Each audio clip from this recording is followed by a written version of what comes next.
안녕하세요. 박대표입니다. 대한광통신입니다, 여러분. 바닥을 찍은 듯 안 찍은 듯 주가가 여러분 방향성을 못 잡고 있습니다. 최근 차트인데요. 내력이 많이 내려왔습니다. 급락이 나왔는데 반등 시도가 나오긴 하는데 여의치 않습니다. 옛날만큼 탄력이 안 나오고 있죠. 여기서 방향성은 두 개가 나타날 가능성이 상당히 큽니다. 이평선이 모이고 있지 않습니까? 여기서 위든 아래든 굉장히 크게 나타날 가능성이 큽니다. 미리 대응 전략을 좀 세워놔야 되는데 이럴 때 여러분 대응하기 어려울 때 제일 중요한 게 여러분 수급 아니겠습니까? 수급은 여러분 속일 수가 없습니다. 실제로 돈이 투입되기 때문에 대한광통신은 여러분 대주주하고 국민연금 지분 합치면 23%입니다. 그러면은 상당 부분의 물량이 어딘가 있다는 얘기인데 누가 갖고 있을까요? 차트를 보시면 답이 나옵니다, 여러분. 거의 7, 8년 정도 계속 하락을 했습니다. 그러면 개인들은 거의 다 털렸습니다. 탈탈 털렸죠. 이 많은 물량을 그럼 누가 매집해서 올렸을까요? 주식이 밑에서 50배가 올랐는데 이거 여러분 슈퍼개미가 매집을 한 종목입니다. 굉장히 예전부터 유명했던 종목이에요. 오랫동안 기다렸죠. 7, 8년 동안 매집만 하고 수익을 하나도 못 났습니다. 그러다 결국은 터진 거죠. 제가 매주 금요일마다 참석한 여의도 종목회의가 있는데 지난 연말부터 얘기가 나왔어요. 펀드 매니저나 애널리스트, 외국계 증권사 직원들을 만나게 되는데 대형광통신 수상하다. 연말부터 결국엔 50배 대형 잭팟이 터졌습니다. 근데 최근에 이 50배가 올랐던 종목이 서서히 꺾이는 모습이 나옵니다. 고점에서 마이너스 41%입니다. 근데 왜 이렇게 많이 빠지기 시작했을까요, 이거? 빠지는 데 이유가 있습니다. 대한광통신은 국민연금이 지분을 5% 갖고 있습니다. 특이하죠? 별로 그렇게 좋은 회사는 아닌 것 같은데 아마 성장성에 투자한 것 같습니다. 근데 국민연금이 삼전익스 팔아도 된다? 안 팔아도 된다? 국민연금 지분 확대하겠다. 주식을 확대하겠다. 이런 뉴스가 나왔습니다. 비중은 늘리겠다. 근데 팔 종목은 팔아야 됩니다. 기자가 잘 모르고 쓴 겁니다. 무슨 얘기냐면 국민연금을 리밸런싱을 합니다. 많이 올라간 종목은 비중을 줄이거든요. 1년에 딱 한 번 하는데 연말에 안 하고 지금 하는 거는 코스피 기준으로 지수가 3배나 올랐습니다. 그만큼 많이 오른 종목이 생겼다는 얘기죠. 5% 지분을 갖고 있고 100% 이상 오른 종목은 다 해당이 됩니다. 리밸런싱 대상 종목들 대한광통신은 여러분 5,000%가 오른 종목입니다. 5% 지분을 갖고 있어요. 무조건 리밸런싱 대상입니다. 비중을 줄이겠다는 거잖아요. 이게 결국에는 이것 때문입니다. 5% 갖고 있는 대한국민연금이 판다 그러니까 기관 내역인이 팔 수밖에 없는 겁니다. 그리고 이 리포트에는요. 히든 종목도 들어가 있습니다. 국민연금이 추가로 매집할 종목도 들어가 있다는 얘기죠. 이 국민연금은 여러분 4대 증권사에서 위탁 운영합니다. 삼성, 한투, 미래, NH. H사에 제가 근무할 때 이걸 해봤는데요. 프로세스가 어떻게 되냐면 먼저 국민연금이 공문을 하나 보냅니다. 증권사마다. 일종의 오더가 나가는 거죠. 살 종목, 팔 종목이 정해져 있습니다. 그리고 매매 플랜은 증권사가 짭니다. 어디까지 살지, 얼마나 살지, 어디까지 팔지, 어디까지 팔 것인가 이런 것들이 정해집니다. 가격, 기간 다 정해집니다. 삼성전자 하이닉스 물론이고 대한광통신도 대상입니다. 새롭게 추가된 종목도 포함이 되어 있어요. 편입할 종목이 대박이죠. 배너 있는 번호로 여러분 연금이라 보내시면 됩니다. 이거는 필수입니다. 광통신을 매매하기 위해서는 무조건이에요. 물리신 분들, 관심 있으신 분들 어디까지 비중을 줄일 것인가 그리고 새롭게 추가된 종목은 어떤 게 있는 것인가 연금이라 보내시면 리포트를 보내드리도록 하겠습니다. 일단 이것 때문입니다. 국민연금이 매도를 한다 그러니까 가장 많이 갖고 있잖아요. 지분을. 그러니까 큰 손이 갖고 있다 그러는데 판다 그러니까 어떻게 됩니까? 기관 내역인이 매도로 돌아섰습니다. 먼저 팔아야죠. 팔기 전에. 그래서 고점에서 마이너스 20% 밑으로 내려와 버렸습니다. 지금 40%까지 빠졌죠. 주식이 여러분 내려갈 때 조정이 있고 하락이 있습니다. 조정은 뭐죠? 내려갈 때 사도 됩니다. 하락은 올라갈 때 팔아야 돼요. 기준이 고점에서 마이너스 20%입니다. 그러니까 쉽게 얘기해서 얘는 이미 하락 국면에 진입했습니다. 한참 내려와 있어요. 당연히 그러면 기관 외국인들은 자동적으로 비중을 줄이게 돼 있습니다. 그러니까 리밸런싱 때문에 기관 외국인의 매도가 시작됐고 그래서 마이너스 20% 밑으로 내려와 버렸습니다. 이게 문제죠 지금. 최근에 기관 외국인 동향 보시면은요 역시나 매도입니다. 근데 매도 금액이 많이 줄긴 줄었어요. 100만 주씩 팔다가 매수하는 것도 보이죠? 이게 무슨 얘기냐? 매도는 거의 일단락이 됐다는 얘기입니다. 외국인들 최근에 매수가 시작됐어요. 매수는 4단계인데 저가 매수, 구간 매수, 호가 매수, 시장가 매수입니다. 여기서 3분의 1 정도 물량을 매집하고 나머지는 올라가면서 삽니다. 아직은 외국인들이 저가 매수입니다. 이 매도하는 게 보이는데요. 쉽게 말하면 이겁니다. 예를 들어서 20만 주를 팔고 30만 주를 사는 겁니다. 플러스 10만 주죠. 바로 이겁니다. 물량을 싸게 받기 위해서 개인들의 실망 매물이나 손절매 물량만 밑에서 받고 있다는 얘기입니다. 어쨌든 매도는 거의 일단락이 됐습니다. 이게 중요한 거죠. 또 하나는 뭐냐면 여러분 공매도입니다. 이 공매도 세력들 최근에 1200만 주가 넘는 공매도 물량이 있습니다. 얘네들이 5월달까지는 스퀴즈가 나왔었죠. 왜냐하면 공매도 세력들도 원칙이 있습니다. 매도가에서 20% 이상 올라가면 무조건 강제 상한이 시작됩니다. 손절하는 거랑 똑같습니다. 일정 구간을 벗어났다는 얘기거든요. 이게 2만원 위로 막 올라가 버리니까 만원대 근처, 만원 초입에 매도했던 애들은 무조건 강제 상한이 들어간 겁니다. 강제 상한이 들어갔다가 강제 상한이 끝나게 되면 다시 빠지게 돼 있습니다. 내려왔죠? 공매도를 계속 때렸습니다. 얘네들이. 그러다가 최근에 15,000원을 찍고 더 이상 안 내려갑니다. 쇼 커버가 들어오고 있어요. 다시 물량을 채우고 있다는 얘기죠. 그러니까 외국인 기관들은 저가 매수가 시작이 됐다. 이게 구간 매수까지 가면 올라가기 시작합니다. 두 번째, 공매도 세력들.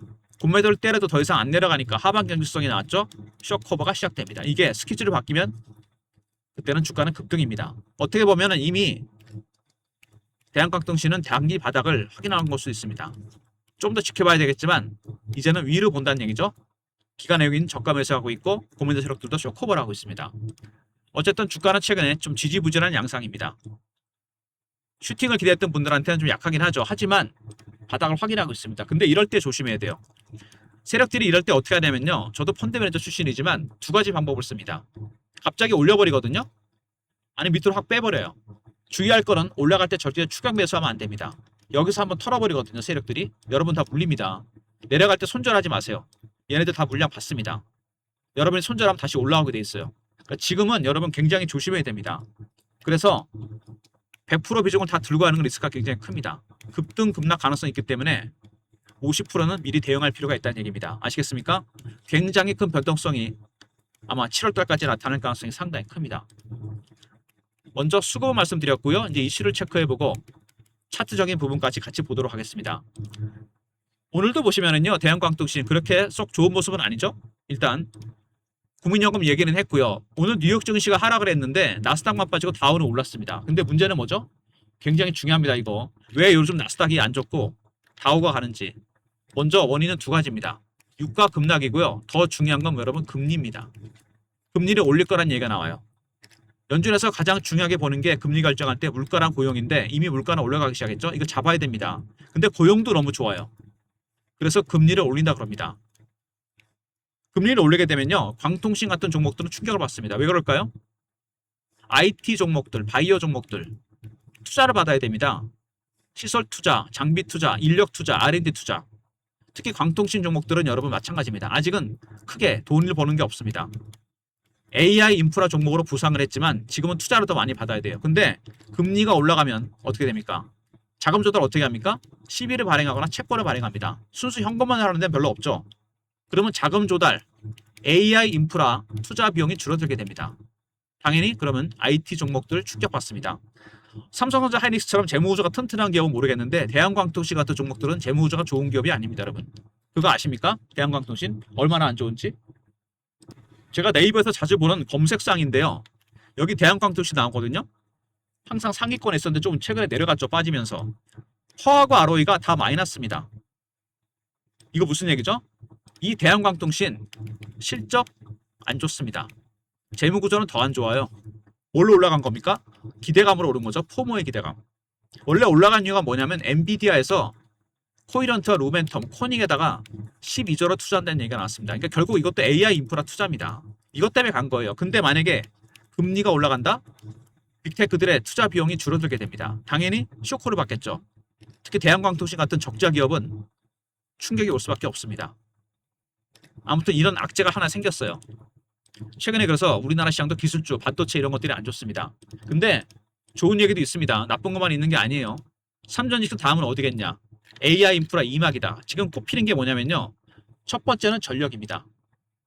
다음은 뭡니까? 광통신이에요. 지금 그러니까 엔비디아 AI 칩 여기와 직접적으로 관련됐었던 HBM 만드는 삼성전자 하이닉스가 급등이 나왔습니다. 근데 다음은 뭐다? 다음은 엔비디아 외적인 부분입니다. 바로 전력, 데이터 센터, 그 다음에 광통신 이것도 데이터 센터입니다. 그러니까 AI 칩 만드는 거 말고 AI 데이터 센터 관련된 것들이 간다는 얘기입니다. 전력을 많이 먹죠. 데이터 센터, 전력, 그 다음에 광통신. 이게 왜 중요하냐? AI 칩이 정보를 생성해서 데이터 센터를 통해 보내야 되는데 빨리 보내야 됩니다. 많은 정보를. 그래서 젠슨왕이 뭐라 그랬냐? 엔비디아에서 만드는 AI 칩은 슈퍼카에 비교했습니다. 페라리나 람보르기니. 그러면 도로가 필요하죠. 달리려면 뭐가 필요합니까? 그래서 그게 광통신입니다. 빨리 많은 정보를 보내기 위해서 큰 도로, 시원한 도로, 뻥 뚫린 도로, 광통신. 그래서 간 겁니다. 근데 주목받는 게 대상이 되는 게 광통신과 전력. 대한광통신도 해당이 됩니다. 이래서 제가 보기에는 이 금리 리스크도 있지만 2차로 이 광통신이 AI 인프라 이막의 주도주가 될 가능성이 상당히 큽니다. 급등이 나왔었죠? 닷컴 버블 생각난다. 저도 생각났습니다. 이때. 근데 이 닷컴 버블 때도 보면은요. 말도 안 되는 이유로 급등이 나왔습니다. 실적, 재무제표 소용없어요. 그냥 가는 겁니다. 일종의 묻지마 투자죠. 그때도 광통신 종목들이 갔었는데 그때랑 지금이랑 달라진 거는 이제 AI가 현실화됐다는 얘기입니다. 그때 주식이 올라갈 때 너무 많이 올라가니까 그린스팬이 뭐라 그랬냐면 비이성적 과이라 했습니다. 주식이 한마디로 미쳤다는 건데 3년 동안 더 올라갑니다. 그리고 근데 지금은 그때보다 좋아진 게 뭐죠? 바로 AI라는 든든한 인프라가 있습니다. 말이 된다는 얘기죠. 올라가는 게. 버블만은 아니라는 겁니다. 엔비디아 광통신 회사에 투자합니다. 좋은 도로를 만들기 위해서. 코닝, 코이런트, 루멘텀. 급등이 나왔죠. 그런 종목들이. 미국 데이터 센터에 납품하죠. 그러니까 이렇게 성과가 나왔습니다. 재무 구조는 안 좋지만 미국에 납품한다는 얘기입니다. 그리고 인캡 아메리카 지분도 인수합니다. 돈도 별로 없는데 왜 인수하는 걸까 이거? 큰 그림을 본 거죠. 무조건 미국의 빅테크 마케팅 때문입니다. 교두보를 만든 거죠. 미국의 광통신 회사입니다. 그리고 데이터 센터가 광소물 가격을 올립니다. 실제로 올라가고 있어요. 왜? 말씀드린 대로입니다. AI 칩이 많은 정보를 보내야 되는데 빠르게 좋은 도로가 필요하다. 그게 바로 광통신입니다. 이게 필수예요. 그래서 광소물 가격이 올라간다는 얘기입니다. 실제로 닷컴 버블과는 상관이 없는 거죠. 이렇게 보면 어떻게 보면 당연히 올라갈 만하니까 올라간 겁니다. 물론 많이 올라가긴 했죠. 먼저 퍼하고 ROE가 다 마이너스다. 이건 무슨 얘기죠? 이 주식은 그냥 폼으로 올라간 겁니다. 실적이나 수치로 올라간 게 아니에요. 그죠? 세 번째, 닷컴 버블 비슷하긴 합니다. 하지만 버블이 아직 생기질 않았습니다. 네 번째, 미국 데이터 센터에 납품하고 인캡 아메리카 지분도 인수합니다. 그래도 꾸준히 성과가 나온다는 얘기죠. 그리고 AI 데이터 센터가 광소물 가격을 올리고 있습니다. 물론 폼의 심리로 올라갔습니다. 지금 중요한 건 수치보다 심리인데 그래도 대한광통신은 데이터 센터 납품도 하고 인캡 아메리카 지분을 인수합니다. 허무맹랑한 건 아니죠. 성과가 있었다는 얘기입니다. 하지만 과연 50배가 오를 정도로 이게 말이 되는 건가? 그건 아니겠죠. 그죠? 영업이익이 50배가 늘어난 것도 아니지 않습니까? 일단 주가는 급등이 나왔고 큰 조정이 한번 나옵니다. 원래 닷컴 버블 때도 보면요. 제가 얻은 교훈이 뭐냐면 보통 이렇게 가다가 20일 깨고 완전히 밑으로 내려가 버리죠. 추세 꺾였다 생각하고 팝니다. 근데 이런 성장주는 아닙니다. 얘네들은요. 꺾일 때 사야 됩니다. 오히려. 쉽게 끝나지 않습니다. 이게. 여기서 이격을 좁히고 갈 겁니다. 이런 식으로. 뺐다 간다는 얘기죠. 여기는 당연히 타점입니다. 매수 타점. 그것만 찾으시면 돼요. 주봉이죠. 정말 오랜 기간 동안 급등했던 종목입니다. 쉬다가. 그죠? 장기 소외됐다 올랐던 종목입니다. 이렇게 급등주를 매매할 때 보면은요. 제가 PB 때 경험인데 개인분들이 연락이 안 됩니다. 그냥 갖고만 있는 거죠. 팔 생각도 없습니다. 나중에 이게 꺾이잖아요. 이렇게 20, 30%씩 빠져버리잖아요. 이제 그때부터 이제 난리가 나는 거죠. 먼저 전화 옵니다. 팔아야 되는 거 아니냐? 왜 연락이 안 되느냐? 본인들은 왜 전화를 안 받았을까요? 시세를 다 먹으려고 그런 거죠. 꼭대기까지. 내가 사면 바닥, 내가 팔면 꼭대기. 꼭 그런 분들이 보면요. 거꾸로 합니다. 여기서 사고 여기서 팔아버려요. 왜? 시세를 한 방에 다 먹으려고 그럽니다. 그래서 분할 매도, 분할 매수라는 말이 나오는 겁니다, 여러분. 너무 욕심 부리시면 안 됩니다. 50배 올랐다가 50배 다 먹는 세력이 있을까요? 없습니다, 여러분. 적당히 신호가 나오면은요, 여러분. 신호 뜨잖아요. 팔아야죠. 내려오면 확인하고 들어가면 됩니다. 그거를 못하는 겁니다. 그래서 개인들이 제가 보기엔요, 2만원대 이상에서 다 물렸습니다. 그분 탈출해야 되겠죠? 월봉입니다. 굉장히 오랜 기간 동안 매집했다 그랬죠, 제가? 누가 매집했다? 슈퍼겜입니다. 모든 종목들은 원칙이 있습니다. 매집하는 기간이 길어지면 수익은 따라가게 되어 있습니다.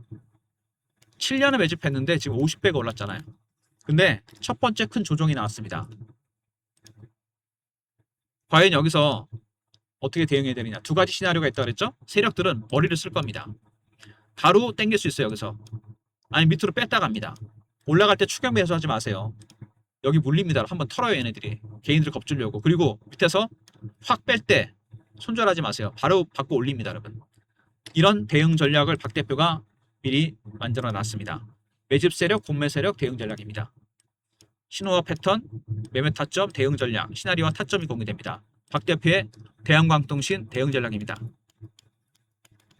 3158에 8575 문자로 대안하고 알려보내시면 되고요. 실시간 대응방 있습니다. 벌써 63명이나 입장 요청이 들어왔어요.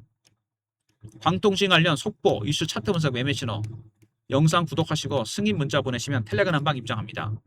텔레그램 방과 더불어서 리포트와 그리고 대한광통신은 워낙 변동성이 큰 종목이죠.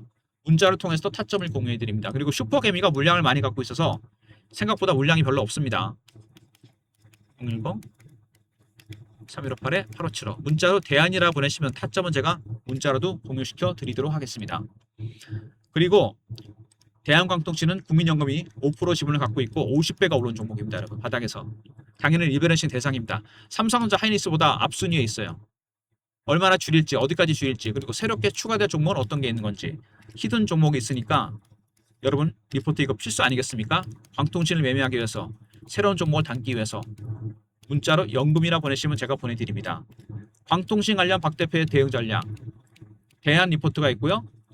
승인 실시간 대응 텔레그램 방 대안은 문자로 타점 공유해 드립니다. 그리고 연금 리포트 잊지 마시고요. 이런 모든 무료 서비스는 010 3158에 8575 여기로 신청하시면 되고요. 자료가 안 들어온다. 스팸 문자 확인하시고 한 번 더 보내주시고 이메일 주소 보내시면 요청하신 자료 그쪽으로 보내드립니다. 특히 여러분께서 이메일 주소 보내주시면 이 국민연금 리포트랑 광통신 리포트 같이 보내드릴게요. 두 개는 같이 보셔야 되겠죠. 얼마나 비중을 줄일지 어디까지 팔지 가격은 어떻고 저도 이거 보고서 대응 전략 자료를 만들었습니다. 이메일 보내주시면 같이 보내드릴게요. 같이 보시면 시너지가 훨씬 클 겁니다. 일단 대한광통신 이 주식은 여러분 다시 한번 말씀드리지만 누가 들고 있다? 대부분 슈퍼개미가 물량을 두고 있습니다. 생각보다 물량이 없어요. 이거 대주주하고 합치면 23%라고 여러분 물량 많은 거 아닙니다. 물량이 없기 때문에 이렇게 급등이 나온 겁니다. 여러분 물량이 없는 종목들이 그래서 위험한 겁니다. 정말 오랫동안 기다렸다 매집에서 터진 거지 않습니까? 기간이 길면 수익도 크다 그랬죠. 바닥에서 50배 올랐습니다. 40% 빠졌어요. 근데 굉장히 충격이 큰 것 같죠. 외국인 기관들 저가 매수가 시작이 됐습니다. 두 번째 공매도 쇼커버가 들어오고 있죠.